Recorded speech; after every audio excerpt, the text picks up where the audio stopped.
നമസ്കാരം. കർമ്മ ന്യൂസിലേക്ക് സ്വാഗതം. വരുന്ന ലോക്സഭാ തെരഞ്ഞെടുപ്പിൽ തൃശൂരിൽ NDA സ്ഥാനാർത്ഥി സുരേഷ് ഗോപി ആയിരിക്കുമെന്ന ഏറെക്കുറെ ഉറപ്പായി. സുരേഷ് ഗോപിയുടെ പ്രചരണം BJPയുടെ കേന്ദ്ര നേതൃത്വം ആരംഭിച്ചും കഴിഞ്ഞു. പ്രധാനമന്ത്രി നരേന്ദ്രമോദി തന്നെ സുരേഷ് ഗോപിയുടെ തെരഞ്ഞെടുപ്പ് പ്രചരണത്തിന് ചുക്കാൻ പിടിക്കുകയാണ്. ഇതോടെ ഹാലിളകിയിരിക്കുന്നത് കേരളത്തിലെ കോൺഗ്രസിനും ഇടതുപക്ഷത്തിനുമാണ്. പ്രത്യേകിച്ച് തൃശൂർ ജില്ലയിൽ വിജയിക്കാനായില്ലെങ്കിൽ അത് ആത്മഹത്യാപരമായിരിക്കുമെന്ന് തൃശൂരിലെ UDF നേതൃത്വവും LDF നേതൃത്വവും ഒരുപോലെ കരുതുന്നു. അതുകൊണ്ട് തന്നെ അങ്കലാപ്പ് ആവേശമായി മാറുകയാണ്, അമിതാവേശമായി മാറുന്നു. അതിപ്പോൾ കോൺഗ്രസിലൂടെ പുറത്തു വരികയാണ്. TN പ്രതാപന്റെ പേരിൽ തൃശൂരിൽ ചുവരെഴുത്തുകൾ പലയിടത്തും പ്രത്യക്ഷപ്പെട്ടു. പിന്നീട് ഇത് വാർത്തയായതിന് പിന്നാലെ TN പ്രതാപൻ ഇറങ്ങി തന്നെ തന്റെ പേര് മായ്ച്ചു കളഞ്ഞു എന്നുള്ളതാണ് ഏറ്റവും പ്രധാനപ്പെട്ട വിവരം. AICCയുടെ പ്രഖ്യാപനമില്ലാതെ ഒരു സ്ഥാനാർത്ഥിക്ക് ചുവരെഴുതുക, അത് കടുത്ത അച്ചടക്ക ലംഘനമായി പരിഗണിക്കുമെന്ന് TN പ്രതാപൻ അറിയാം. ഇതോടെ തൃശൂരിലെ കോൺഗ്രസിനുള്ളിൽ തന്നെ വലിയ ആശയക്കുഴപ്പം രൂപപ്പെട്ടിരിക്കുന്നു. പാർട്ടിയുടെ തീരുമാനത്തിന് മുൻപേ എന്തിനാണ് TN പ്രതാപന്റെ പേരിൽ ചുവരെഴുത്തു നടത്തിയത്? ഇതിന് TN പ്രതാപൻ തന്നെയാണ് നിർദ്ദേശം നൽകിയതെന്നുള്ള വിവരങ്ങളും പുറത്തു വരികയാണ്. എന്നാൽ ഇതിൽ വിശദീകരണവുമായി പിന്നാലെ TN പ്രതാപൻ രംഗത്ത് വന്നു. പാർട്ടിയുടെ ചിഹ്നവും പാർട്ടി സ്ഥാനാർത്ഥികളെ വിജയിപ്പിക്കുകയും ചെയ്യുക എന്നെഴുതാനായിരുന്നു നിർദ്ദേശം, അല്ലാതെ സ്ഥാനാർത്ഥിയുടെ പേരെഴുതാൻ നിർദ്ദേശിച്ചിട്ടുണ്ടായിരുന്നില്ല. ആ ഭാഗം ഒഴിച്ചിടാനായിരുന്നു പ്രവർത്തകർക്ക് നിർദ്ദേശം നൽകിയത്. എന്നാൽ ഈ നിർദ്ദേശം മറികടന്നുകൊണ്ട് പ്രവർത്തകർ ചുമരെഴുതുകയായിരുന്നു, തന്റെ പേര് എഴുതി ചേർക്കുകയായിരുന്നു. ഇത് തിരിച്ചറിഞ്ഞ നിമിഷം തന്നെ പ്രവർത്തകരോട് ആ പേര് മായ്ച്ചു കളയാൻ താൻ നിർദ്ദേശം നൽകിയതായും TN പ്രതാപന്റെ പ്രസ്താവന പുറത്തു വന്നു. ഇവിടെ എന്താണ് ഈ അമിതാവേശത്തിന് കാരണം? അമിതാവേശത്തിന് കാരണം ഒന്ന് മാത്രമേ ഉള്ളൂ. തൃശൂരിലെ സിറ്റിംഗ് സീറ്റ് കൈവിട്ടു പോകുമോ എന്നുള്ള കോൺഗ്രസിന്റെ ഭയം, TN പ്രതാപന്റെ അടക്കം ഭയം. ഇനി സുരേഷ് ഗോപിയോടുള്ള മത്സരം കടുക്കുമ്പോൾ മറ്റേതെങ്കിലും ഒരു സ്ഥാനാർത്ഥിയെ കോൺഗ്രസ് കണ്ടെത്തുമോ എന്ന TN പ്രതാപന്റെ ഉള്ളിലെ ഭയം. കഴിഞ്ഞ തവണത്തെ പോലെ ഒരു നിസാര വിജയം ഇക്കുറി ഉണ്ടാകില്ലെന്ന് കോൺഗ്രസിനും ഇടതുപക്ഷത്തിനും അറിയാം. ആ തിരിച്ചറിവിൽ കുറച്ചുകൂടി കരുത്തനായ ഒരു സ്ഥാനാർത്ഥിയെ കോൺഗ്രസ് രംഗത്തിറക്കുമോ എന്നതാണ് TN പ്രതാപന്റെ ഭയം. TN പ്രതാപൻ സുരേഷ് ഗോപിയോട് ഈ വട്ടം മുട്ടിയാൽ പരാജയപ്പെടുമെന്ന് കരുതുന്ന കോൺഗ്രസ് പ്രവർത്തകരും നേതാക്കളും തൃശൂരിലുണ്ട്. അത് മാത്രവുമല്ല, കഴിഞ്ഞ തവണ TN പ്രതാപൻ വോട്ടുകുത്തിയ വലിയൊരു വിഭാഗം ജനങ്ങൾ ഇത്തവണ സുരേഷ് ഗോപിക്ക് പിന്നിൽ അണിനിരന്നിട്ടുണ്ട് എന്നുള്ളതും യാഥാർത്ഥ്യമാണ്. ഇതൊക്കെ മുൻകൂട്ടി കണ്ടുകൊണ്ടാണ് TN പ്രതാപൻ തന്റെ പേരും തന്റെ സ്ഥാനാർത്ഥിത്വവും മുൻകൂട്ടി പ്രവർത്തകരോട് ചുമരെഴുത്ത് നടത്താൻ പറഞ്ഞത്. എന്നാൽ അത് വലിയ തിരിച്ചടിയായി. പാർട്ടിയിൽ അത് വലിയ അസ്വാരസ്യങ്ങൾക്ക് ഇടയാക്കി. ഇതോടുകൂടിയാണ് പാർട്ടിയുടെ നിർദ്ദേശപ്രകാരം ചുമരെഴുത്ത് മായ്ക്കാൻ TN പ്രതാപൻ തന്നെ പ്രവർത്തകരോട് നിർദ്ദേശിച്ചത്. ഇടതുപക്ഷ ക്യാമ്പിലാകട്ടെ CPIക്കാണ് തൃശൂരിലെ സീറ്റ്. കഴിഞ്ഞ തവണ 2ാം സ്ഥാനത്ത് വന്നു CPI സ്ഥാനാർത്ഥി. എന്നാൽ ആ കാലമല്ല ഇനി വരുന്ന തെരഞ്ഞെടുപ്പ് കാലമെന്ന് CPIക്ക് കൃത്യമായി അറിയാം. അതുകൊണ്ട് കൂടുതൽ കരുത്തനായ ഒരു സ്ഥാനാർത്ഥിയെ തൃശൂരിൽ മത്സര രംഗത്തിറക്കാനാണ് CPIയുടെ തീരുമാനം. അത് VS സുനിൽകുമാർ ആയിരിക്കുമോ അതോ KP രാജേന്ദ്രനായിരിക്കുമോ? രണ്ടുപേരും മുൻ മന്ത്രിമാരും സീനിയർ CPI നേതാക്കളുമാണ്. VS സുനിൽകുമാറിന്റെ പേരിനാണ് കൂടുതൽ മുൻതൂക്കം ലഭിക്കുന്നത്. പ്രത്യേകിച്ച് തൃശൂരിൽ നല്ല വേരോട്ടമുള്ള വലിയ ജനകീയ പിന്തുണയുള്ള ഒരു രാഷ്ട്രീയ നേതാവാണ് VS സുനിൽകുമാർ. VS സുനിൽകുമാറോ KP രാജേന്ദ്രനെ പോലെയുള്ള വലിയ നേതാക്കൾ രംഗത്ത് വന്നില്ലെങ്കിൽ സുരേഷ് ഗോപിയുടെ വിജയം ഈസി വാക്ക് ഓവർ ആകുമെന്ന് CPIയും ഭയപ്പെടുന്നു.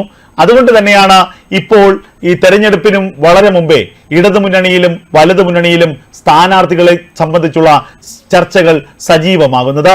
ഇതാണ് സുരേഷ് ഗോപിയുടെ 2ാം വട്ടത്തിലുള്ള സാന്നിധ്യം തൃശൂർ സീറ്റിനെ ദേശീയ തലത്തിലെ ചർച്ചയിൽ സജീവമാക്കുന്നത്. സുരേഷ് ഗോപിക്ക് വേണ്ടി തെരഞ്ഞെടുപ്പ് പ്രചരണത്തിന് നരേന്ദ്രമോദി സമയം കണ്ടെത്തുന്നു. സുരേഷ് ഗോപിക്ക് വേണ്ടി കേരളത്തിൽ നരേന്ദ്രമോദി തെരഞ്ഞെടുപ്പ് പ്രചരണത്തിന് ചുക്കാൻ പിടിക്കുന്നു. തൃശൂരിന്റെ മണ്ണിൽ റോഡ് ഷോ നടത്തുന്നു പ്രധാനമന്ത്രി. ആ റോഡ് ഷോയിൽ സുരേഷ് ഗോപിയെ കൂടെ കൂട്ടുന്നു. സുരേഷ് ഗോപിയുടെ മകളുടെ വിവാഹത്തിൽ പങ്കെടുക്കാൻ ഗുരുവായൂരിലെത്തുന്നു. അതിന് തൊട്ടുമുൻപ് മറ്റൊരു റോഡ് ഷോ കൊച്ചിയിൽ സംഘടിപ്പിക്കുന്നു. ഈ നരേന്ദ്രമോദി എന്തു ഭാവിച്ചാണ്? നരേന്ദ്രമോദി രണ്ടും കൽപ്പിച്ചാണ്. ഇക്കുറി നരേന്ദ്രമോദി കേരളത്തിലേക്ക് കരുതി വച്ചിരിക്കുന്ന സർപ്രൈസ് എന്താണ്? കേരളത്തിൽ വലിയ പ്രതീക്ഷ പുലർത്തുകയാണ് നരേന്ദ്രമോദി. കഴിഞ്ഞ കാലങ്ങളിൽ മിന്നുന്ന പ്രകടനം കാഴ്ചവെക്കുമെന്ന് BJP പോലും കരുതിയിടത്ത് പലയിടത്തും വീഴ്ചയായിരുന്നു ഫലം. അത് ഇക്കുറി ഉണ്ടാകാൻ പാടില്ല. കേന്ദ്രത്തിന്റെ വലിയ നിർദ്ദേശമുണ്ട്, കേന്ദ്രത്തിന്റെ കൃത്യമായ നിരീക്ഷണമുണ്ട്. കേരളം കൈപ്പിടിയിൽ ഒതുക്കുക എന്നുള്ളത് കേന്ദ്ര BJP നേതൃത്വത്തിന്റെ വലിയ വാശിയാണ്. കേരളം കയ്യിൽ കിട്ടിയാൽ സൗത്ത് ഇന്ത്യ മുഴുവൻ, തെക്കേ ഇന്ത്യ മുഴുവൻ BJPയുടെ കാൽ കീഴിലാകും. കേരളത്തിൽ BJPക്ക് മറ്റെല്ലാ സംസ്ഥാനത്തും വിജയിക്കാനായെങ്കിലും അവർക്കിപ്പോഴും ബാലികേറ മലയായി തുടരുന്നത് കേരളമാണ്. ആ കൊച്ചു കേരളത്തെ എങ്ങനെയെങ്കിലും കാവി പുതപ്പിക്കണം. കേരളത്തിലെ ഇടതു വലതു മുന്നണികളുടെ പൊള്ളത്തരം പൊളിച്ചടുക്കി കേന്ദ്ര സർക്കാരിന്റെ വികസനം കേരളത്തിലെ ജനങ്ങൾക്കിടയിലേക്ക് എത്തിക്കുക, പ്രചരിപ്പിക്കുക എന്നതാണ് BJP ലക്ഷ്യമിടുന്നത്.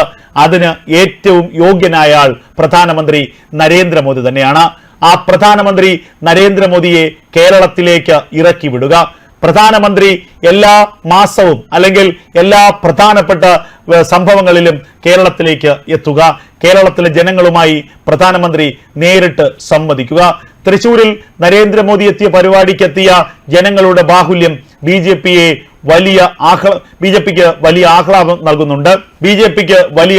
നൽകുന്നുണ്ട്. കാരണം സ്ത്രീ സംഗമത്തിൽ എത്തിയത് ആയിരക്കണക്കിന് പതിനായിരക്കണക്കിന് സ്ത്രീ ജനങ്ങളാണ്. കേരളത്തിലെ സ്ത്രീ വോട്ടർമാരെ കൂടെ കൂട്ടുക, കേരളത്തിലെ ക്രൈസ്തവ വോട്ടർമാരെ കൂടെ കൂട്ടുക. ഈ രണ്ട് പദ്ധതികളും വിജയിച്ചാൽ കേരളത്തിൽ BJP അത്ഭുതങ്ങൾ സൃഷ്ടിക്കുമെന്ന കാര്യത്തിൽ യാതൊരു സംശയവുമില്ല. കാരണം BJPക്ക് വളക്കൂറുള്ള മണ്ണ് തന്നെയാണ് കേരളം. പക്ഷേ എന്തൊക്കെയോ അടിയൊഴുക്കുകളാൽ അവസാന ലാപ്പിൽ BJP സ്ഥാനാർത്ഥികൾ വീണു പോകുന്നു എന്നുള്ളതാണ് യാഥാർത്ഥ്യം. ആ അടിയൊഴുക്കുകൾ ഇടത് വലത് മുന്നണികൾ തമ്മിലുള്ള ധാരണയാണ്. ഏതെങ്കിലും മണ്ഡലത്തിൽ BJP സ്ഥാനാർത്ഥി വിജയിക്കാൻ സാധ്യതയുണ്ടെങ്കിൽ കൃത്യമായ ക്രോസ് വോട്ടിംഗ് ഈ മുന്നണികൾ പരസ്പരം നടത്തും. അതിനി ഉണ്ടാകാൻ പാടില്ല. തൃശൂരിന്റെ മണ്ണിൽ എല്ലാ വിജയ സാധ്യതകളും പഠിച്ച് കൃത്യമായ തന്ത്രമിറക്കി കളിക്കാനുള്ള ഒരുക്കത്തിലാണ് BJP. അതിന് ചുക്കാൻ പിടിക്കുന്നത് പ്രധാനമന്ത്രി നരേന്ദ്രമോദിയാണ്. പ്രധാനമന്ത്രി നരേന്ദ്രമോദിയും അമിത്ഷായും അടക്കമുള്ളവർ തന്ത്രങ്ങളുടെ തമ്പുരാന്മാരാണ്. കൃത്യമായി വിജയം എങ്ങനെ നേടാമെന്ന് പഠിച്ചവർ, ശീലിച്ചവർ. അങ്ങനെ ഗുജറാത്തിനെയും രാജ്യത്തെയും BJPക്ക് അനുകൂലമായ ഒരു തരംഗമുണ്ടാക്കി മാറ്റിയ ഈ നേതാക്കൾ കേരളത്തിലേക്ക് കണ്ണുവയ്ക്കുമ്പോൾ കേരളത്തിൽ അവർ ലക്ഷ്യമിടുന്നത് എന്ത് എന്നുള്ളത് സ്വാഭാവികമായും വലിയ പ്രതീക്ഷ നൽകുന്നതാണ്. കേരളത്തിലെ BJPയുടെ അക്കൗണ്ട് തുറക്കുക, കേരളത്തിൽ നിന്നും കേന്ദ്രത്തിലേക്ക് ഒരു MPയെ ഉണ്ടാക്കിയെടുക്കുക. അടുത്ത തവണ നരേന്ദ്രമോദി ഒരിക്കൽ കൂടി ഇന്ത്യയുടെ പ്രധാനമന്ത്രിയാകുമ്പോൾ കേരളത്തിൽ നിന്നുള്ള ആ MPക്ക് കേന്ദ്ര ക്യാബിനറ്റ് പദവി ലഭിക്കുക. പിന്നീട് കേരളത്തിലും BJPക്ക് അനുകൂലമായ ഒരു തരംഗമുണ്ടാക്കിയെടുക്കുക. അങ്ങനെ ഇതുവരെ ബാലികേറ മലയായിരുന്ന കേരളം എന്ന സംസ്ഥാനം കാവി പുതപ്പിച്ചെടുക്കുക. ഇതാണ് BJP ലക്ഷ്യമിടുന്നത്. അതിനനുസൃതമായ തന്ത്രങ്ങൾ അവർ മെനയുന്നുമുണ്ട്. കേരളത്തിൽ കേന്ദ്രത്തിൽ നിന്നുള്ള ഒരു അപ്രതീക്ഷിത VIP സ്ഥാനാർത്ഥി ഉണ്ടാകുമെന്ന കാര്യം ഏറെക്കുറെ ഉറപ്പായിരിക്കുന്നു. ഏറ്റവും പ്രധാനപ്പെട്ട മണ്ഡലങ്ങളിൽ ചിലപ്പോൾ കേന്ദ്രത്തിൽ നിന്നുള്ള സ്ഥാനാർത്ഥികൾ തന്നെ എത്തും. അല്ലെങ്കിൽ സുരേഷ് ഗോപിയെ പോലെ ഏറ്റവും പ്രശസ്തരായ ആളുകളെ കേരളത്തിലെ മണ്ഡലങ്ങളിൽ മത്സരിപ്പിക്കും. അങ്ങനെ ശക്തമായ പടയൊരുക്കം നടത്താനുള്ള BJPയുടെ ശ്രമങ്ങൾക്ക് പ്രധാനമന്ത്രി നരേന്ദ്രമോദിയാണ് ഇപ്പോൾ നേതൃത്വം നൽകുന്നത് എന്നുള്ളത് ഏറ്റവും ശ്രദ്ധേയമായ കാര്യമാണ്. കേരളം പിടിക്കാനുള്ള BJPയുടെ തന്ത്രങ്ങൾ ഫലിക്കുമോ? കേരളം എന്ന ബാലികേറ മല ഇക്കുറി BJPക്ക് മുന്നിൽ അടിയറവ് പറയുമോ? BJPയുടെ തന്ത്രങ്ങൾ, നരേന്ദ്രമോദിയുടെ തന്ത്രങ്ങൾ, അമിത്ഷായുടെ തന്ത്രങ്ങൾ കേരളത്തിന്റെ മണ്ണിൽ വിജയിക്കുമോ? മലയാളിയുടെ ചിന്താഗതിയും മലയാളിയുടെ വോട്ടിംഗ് പാറ്റേണും കൃത്യമായി മനസ്സിലാക്കിയ BJP എന്ത് തന്ത്രമാണ് കേരളത്തിലേക്ക് കരുതി വച്ചിരിക്കുന്നത്? എന്ത് സർപ്രൈസാണ് നരേന്ദ്രമോദി കേരളത്തിലേക്ക് ഒരുക്കി വച്ചിരിക്കുന്നത്? കാത്തിരുന്നു തന്നെ കാണണം.